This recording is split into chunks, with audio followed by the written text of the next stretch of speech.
Mbappe রদ্রিগোর দুর্দান্ত ম্যাজিকে intercontinental cup champion Real Madrid. পাশাপাশি কে কি পুরস্কার পেল বিস্তারিত জানুন পুরো ভিডিওতে। দুর্দান্ত এই ফাইনালের বিগ হাই ভোল্টেজ ম্যাচে পাসুকার বিপক্ষে মুখোমুখি হয় রিয়াল মাদ্রিদ। পুরো ম্যাচ জুড়ে আধিপত্য দেখিয়ে ৩-০ গোলের ব্যবধানে উড়িয়ে দিয়ে ইন্টারকন্টিনেন্টাল কাপ চ্যাম্পিয়ন হয়েছে রিয়াল মাদ্রিদ, যেখানে ম্যাচের ৩৭তম মিনিটে ভিনিসিয়াস জুনিয়রের একেবারে দুর্দান্ত অ্যাসিস্ট থেকে অসাধারণভাবে ফিনিশ করে রিয়ালকে এগিয়ে নিয়ে যায় কিলিয়ান এমবাপ্পে।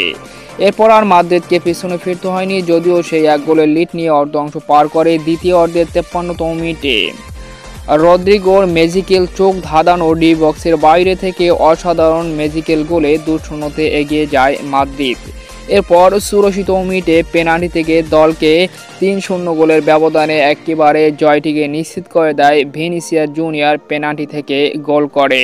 পরিশেষে বড় জয়ে ইন্টারকন্টিনেন্টাল কাপ জয়লাভ করে রিয়াল মাদ্রিদ এবং ট্রফি জয়ের পাশাপাশি ব্যক্তিগত পুরস্কারও পেয়েছে খেলোয়াড়রা, যেখানে টুর্নামেন্টের সেরা খেলোয়াড় হয়েছে ভিনিসিয়াস জুনিয়র।